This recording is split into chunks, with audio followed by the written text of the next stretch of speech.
ফেরদৌসের সাথে আসলে সবারই রিলেশন খুব ভালো, তো ফেরদৌস উইলিংলি আসতে চেয়েছে যে হ্যাঁ অবশ্যই আমি যাবো। তখন আমি ভাবলাম যে ঠিক আছে তাহলে চলো আমরা একসাথে যাই। তো ফেরদৌস একটু উইশ করো। আসসালামু আলাইকুম, শুভ সন্ধ্যা।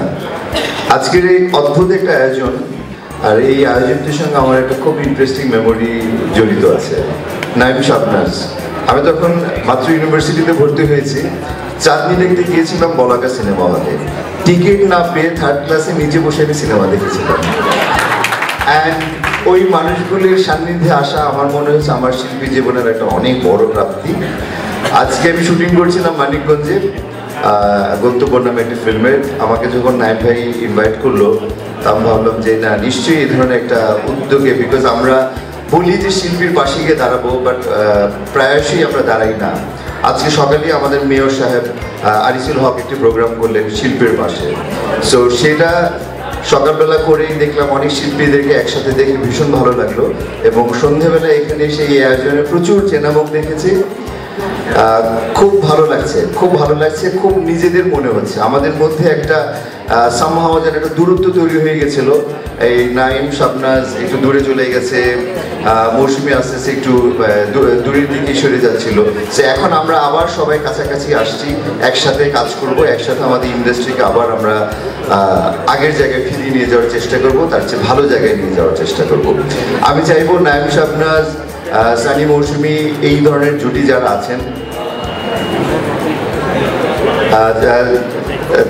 তাদের কাছ থেকে আমাদের পরবর্তী প্রজন্মের অনেক কিছু শিক্ষণীয় আছে।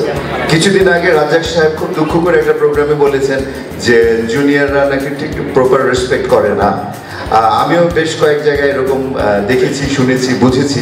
সো আমার মনে হয় আমরা যদি একটা জায়গা তৈরি করে দিয়ে না যাই, তবে কিন্তু সেই জায়গাটাকে অনুসরণ করতে পারবে না। সো আজকে এই যে উদ্যোগটা নিয়েছে, এই যে তাদের 25 বছর পূর্তি উপলক্ষে যে গেট টুগেদার, এখন আমার নিজের মনে হচ্ছে যে আর কয়েক বছরই পরেই কিন্তু আমারও 25 বছর পূর্তি হবে। সো আমিও হয়তো এরকম একটা, আমার 98-এ হঠাৎ বৃষ্টি রিলিজ হয়েছে, 2018-এ 20 ইয়ার্স হয়েই যাবে। সো মৌসুমী, সানি ভাইয়েরও হয়ে গেছে। সো আমরা যদি এরকম গ্যাদারিং করে আমাদের নিজস্ব লোক, আমাদের এখন নূর ভাই আমাদের নিজের বড় ভাই, সো নূর ভাইকে ডাকলে নিশ্চয়ই আমি জানি যে আমাদের পাশে এসে দাঁড়াবে। বাট আমাদেরকে ডাকতে হবে, আমাদেরকে চাইতে হবে। তো সেটা আমরা ঠিক প্রপার সময়ে প্রপারভাবে করতে পারি না। সো আজকে এটা একটা মাইলফলক, আজকে একটা ইতিহাস, মানে একটা নতুন অধ্যায় রচিত হলো এখান থেকে। আমি শিওর যে আমরা এখন এইভাবে এই পথে চলবো। সবাই অনেক অনেক ভালো থাকবেন। এই জুটির জন্য অনেক দোয়া। আমাদের আরেক বন্ধু, আমাদের আরেক কো-আর্টিস্ট আমিন খান এসেছে কোথায়। আমার আসলে এখন খুব ভালো লাগছে, এখানে আমাদের আরো অনেকেই আছে, পাপ্পা ভাই আছে, সম্রাট আছে, পূর্ণিমা আছে। মানে আমি এখানে বোঝাতে চাচ্ছি যে আমাদের সাথে যারা আছে সবাই আমরা একই মঞ্চে একসাথে, চম্পা আপা আছে, মানে আমরা সিনিয়র যারা আছেন, জুনিয়র যারা আছেন, আমরা সব একটা পরিবার।